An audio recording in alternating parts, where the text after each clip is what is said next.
கும்பராசி அன்பர்களே, ஐந்தில் ராகு, பாக்யஸ்தானத்தில் பஞ்சமஸ்தானத்தில் ராகு, லாபஸ்தானத்திலும் கேது. அடேங்கப்பா, சூப்பரான பீரியட், கோல்டன் பீரியட்ன்றதை ஞாபகம் வச்சுக்கோங்க. எக்கச்சக்கமான நல்ல மாற்றங்களை கொடுக்கக்கூடிய காலம் இது.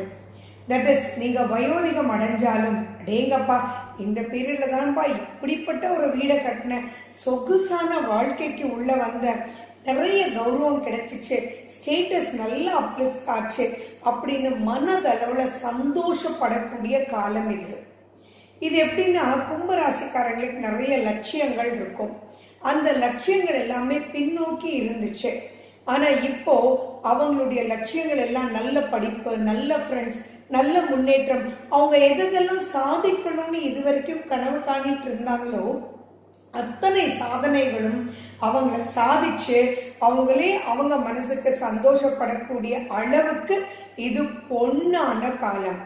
அதே மாதிரி இருந்த தடைகள் எல்லாமே மாறும், சட்ட சிக்கல்கள் எல்லாமே மாறும், ஃபாரின் சான்சஸ் எக்கச்சக்கமா இருக்கு, புது வேலை வாய்ப்புகள் கிடைக்கும், இவங்களுக்கு ரெக்கக்னிஷன் ரொம்ப நல்லாவே கிடைக்கும்.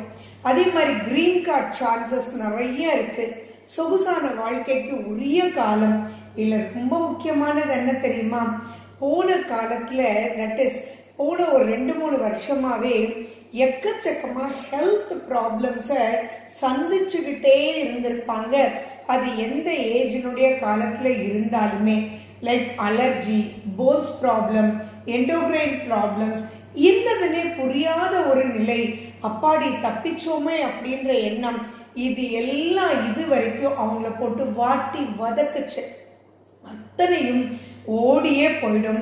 பிரம்மாண்டமான அற்புதமான, அடேங்கப்பா இந்த ஒரு சின்ன விஷயமா இவ்வளவு தூரம் நீங்க கஷ்டப்பட்டீங்க அப்படின்ற அளவுக்கு பெரிய பெரிய கஷ்டங்கள் எல்லாம் உங்களுக்கு ஓடியே போயிடும். ஸோ ஹெல்த்ல ரொம்ப நல்ல முன்னேற்றத்தை நீங்க பார்ப்பீங்க. குடும்பத்துல திருமணம் நடக்கக்கூடிய, சுப செலவுகள் நடக்கக்கூடிய காலம் இது. குழந்தை பாக்கியம் பெறக்கூடிய காலம், லட்சியத்தை அடையக்கூடிய காலம், business upliftment, savings upliftment, promotional upliftment, education upliftment, இது வரைக்கும் கஷ்டமா இருக்குதுப்பா அப்படின்னு சொன்னது எல்லாமே எப்படி கடகடான்னு படிச்சுட்டு இந்த சப்ஜெக்ட்ல முடியலன்னு, பயாலஜின்னா ரொம்ப கஷ்டம்னு, ஆனா அதுல எப்படி நீ இவ்வளவு மார்க்ஸ் வாங்கின அப்படின்னு குடும்பத்தாரே பார்த்து சந்தோஷப்படக்கூடிய ஒரு பொன்னான காலம். இந்த பீரியட்ல நீங்க தானம் செஞ்சு வர மற்றவங்களுக்கு உதவி செய்ய அற்புதமான அப்லிஃப்ட்மெண்ட் நீங்க பார்ப்பீங்க. இப்போ நீங்க ரொம்ப முக்கியத்துவம் கொடுக்க வேண்டிய கடவுள் ஹனுமான். ஹனுமான் சாலேசா கேட்டுவாங்க அல்லது சொல்லி வாங்க. அண்ட் வெற்றிலை நிறைய யூஸ் பண்ணுங்க. அண்ட் மேலும் பாத்தீங்கன்னா, நீங்க சனி பகவானுக்கும் ரொம்ப முக்கியத்துவம் கொடுப்பது மேலும் சிறப்பு. அண்ட் நீங்க சனிக்கிழமை தோறும் விரதம் இருப்பது, சதுர்த்தியும் விரதம் இருப்பது ரொம்ப சந்தோஷத்தை கொடுக்கும். கணேச முத்ராவும் நிறைய நினைவாற்றலை யூஸ் பண்ணி ஓடி ஓடி சதுராடி நிறைய விஷயங்களை ஜெயிக்கணும்.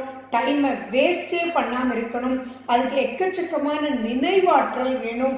பொறுமையும் நினைவாற்றலையும் கொண்டு வரதுக்குண்டான ஹாக்கினி முத்திரையும் நீங்க பண்ணி இந்த டைமை நீங்க பொன்னான காலமா ஆக்கிக்கணும்ன்ற சங்கல்பத்தோட நீங்க செயல்படும் போது இந்த பீரியட் ரொம்ப அற்புதமான பீரியட்ன்றது நீங்க நினைச்சு சந்தோஷப்பட்டுட்டே இருக்க போறீங்க.